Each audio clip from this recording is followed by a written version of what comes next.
नमस्कार दोस्तों, मैं आज आपके लिए जम्मू कश्मीर का लेटेस्ट विधानसभा चुनावों का सबसे लेटेस्ट सर्वे लेकर आया हूं कि जम्मू कश्मीर के होने वाले विधानसभा चुनाव में किस पार्टी के पक्ष में माहौल बनता हुआ दिख रहा है। वहीं 2014 के बाद पहली बार 2024 में विधानसभा चुनाव होते हुए दिख रहे हैं।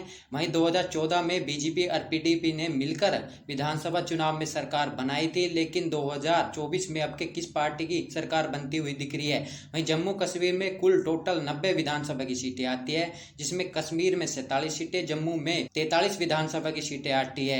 वहीं बात करें तो कांग्रेस पार्टी और एनसीपी ने मिलकर विधानसभा का चुनाव लड़ने का ऐलान किया है।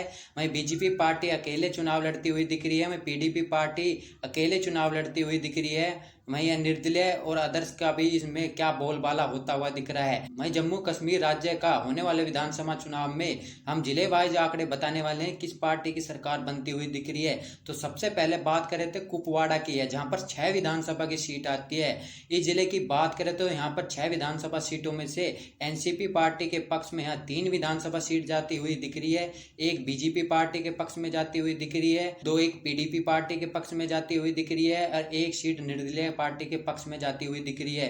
यानी कि कुपवाड़ा में एनसीपी पार्टी बढ़त बनाती हुई दिख रही है। वहीं अगले विधानसभा जो जिला है वो बारामूला का जिला है, जहां पर 7 विधानसभा की सीट आती है। तो इस जिले की बात करें तो यहाँ पर 4 सीट एनसीपी पार्टी के पक्ष में जाती हुई दिख रही है, एक सीट बीजेपी पार्टी के पक्ष में जाती हुई दिख रही है और एक सीट की बात करें तो पीडीपी पार्टी के पक्ष में, एक सीट निर्दलीय के खाते में जाती हुई दिख रही है। वहीं अगला जिले की बात करें तो बांदीपुरा जिला, जहां पर 3 विधानसभा की सीट आती है। वहीं 2 सीट की बात करें तो 2 सीट जाती हुई दिख रही है एनसीपी पार्टी के पक्ष में, एक सीट बीजेपी पार्टी के पक्ष में जाती हुई दिख रही है। अगले जिले की बात करें तो गंदेरबल का जिला है, जहां पर 2 विधानसभा की सीट आती है। इन 2 विधानसभा सीटों की बात करें तो एक एनसीपी पार्टी के पक्ष में, एक निर्दलीय के पक्ष में जाती हुई दिख रही है। वहीं अगले जिले की बात करें तो श्रीनगर है, जहां पर 8 विधानसभा की सीट आती है। 8 विधानसभा सीटें की बात करें तो 5 सीट तो एनसीपी पार्टी के पक्ष में, एक पीडीपी पार्टी के पक्ष में, एक बीजेपी पार्टी के पक्ष में, एक निर्दलीय पार्टी के पक्ष में जाती हुई दिख रही है।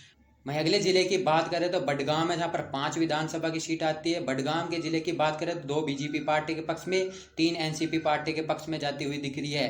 वहीं अगले जिले की बात करें तो पुलवामा है, जहां पर 4 विधानसभा की सीट आती है, तो 3 एनसीपी पार्टी के पक्ष में, एक बीजेपी पार्टी के पक्ष में जाती हुई दिख रही है। वहीं अगले जिले की बात करें तो शोपिया जिला है, जहां पर 2 विधानसभा की सीट आती है, एक एनसीपी पार्टी के पक्ष में, एक पीडीपी पार्टी के पक्ष में जाती हुई दिख रही है। वहीं अगले जिले की बात करें तो कुलगाम का है, जहां पर 3 विधानसभा की सीट आती है। तो कुलगाम के जिले की बात करें तो यहाँ पर 2 बीजेपी पार्टी के पक्ष में, एक एनसीपी पार्टी के पक्ष में जाती हुई दिख रही है। वहीं अगले जिले की बात करें तो अनंतनाग का जिला है, जहां पर 7 विधानसभा की सीट है। तो यहाँ पर 5 सीट बीजेपी पार्टी के पक्ष में, 2 सीट एनसीपी पार्टी के पक्ष में जाती हुई दिख रही है। अगले जिले की बात करें तो किश्तवाड़ का जिला है, जहाँ पर 3 विधानसभा की सीट आती है। इन 3 विधानसभा सीटों की बात करें तो 2 बीजेपी पार्टी के पक्ष में, एक एनसीपी पार्टी के पक्ष में जाती हुई दिख रही है। अगले जिले की बात करें तो डोडा का जिला है, जहाँ पर 3 विधानसभा की सीट आती है। इन 3 विधानसभा सीट की बात करें तो 2 बीजेपी पार्टी के पक्ष में, एक एनसीपी पार्टी के पक्ष में जाती हुई दिख रही है। अगले जिले की बात करें तो रामबन का जिला है, जहाँ पर 2 विधानसभा की सीट आती है, 2 की 2 बीजेपी पार्टी के पक्ष में जाती हुई दिख रही है। अगले जिले की बात करें तो रियासी जिला है, जहाँ पर 3 विधानसभा की सीट आती है, तो 2 बीजेपी पार्टी के पक्ष में, एक कांग्रेस एनसीपी पार्टी के पक्ष के गठबंधन के जाती हुई दिख रही है। अगले जिले की बात करें तो उधमपुर का जिला है, जहां पर 4 विधानसभा की सीट आती है, एक एनसीपी पार्टी के पक्ष में, 3 बीजेपी पार्टी के पक्ष में जाती हुई दिख रही है। अगले जिले की बात करें तो कठुआ है, जहां पर 6 विधानसभा की सीट आती है, 3 बीजेपी पार्टी के पक्ष में, 3 एनसीपी पार्टी के पक्ष में जाती हुई दिख रही है।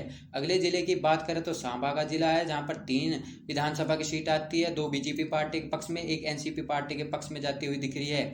अगले जिले की बात करें तो जम्मू है, जम्मू में कुल 11 विधानसभा की सीट आती है। तो 11 विधानसभा सीटों की बात करें तो 5 बीजेपी पार्टी के पक्ष में, 4 एनसीपी पार्टी के पक्ष में, एक पीडीपी पार्टी के पक्ष में, एक निर्दलीय के खाते में जाती हुई दिख रही है। वहीं अगले जिले की बात करें तो राजौरी का जिला है, जहाँ पर 5 विधानसभा की सीट आती है।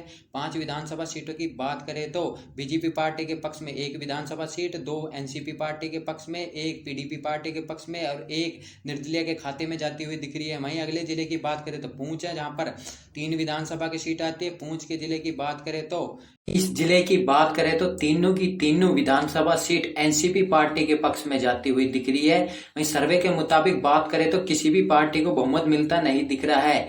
वहीं बीजेपी पार्टी के पक्ष में पिछली बार से भी ज्यादा 36 सीटें जाती हुई दिख रही है। वहीं एनसीपी और कांग्रेस गठबंधन को 42 सीटें, पीडीपी पार्टी को 6 सीटें, निर्दलीय के खाते में भी 6 सीटें जाती हुई दिख रही है।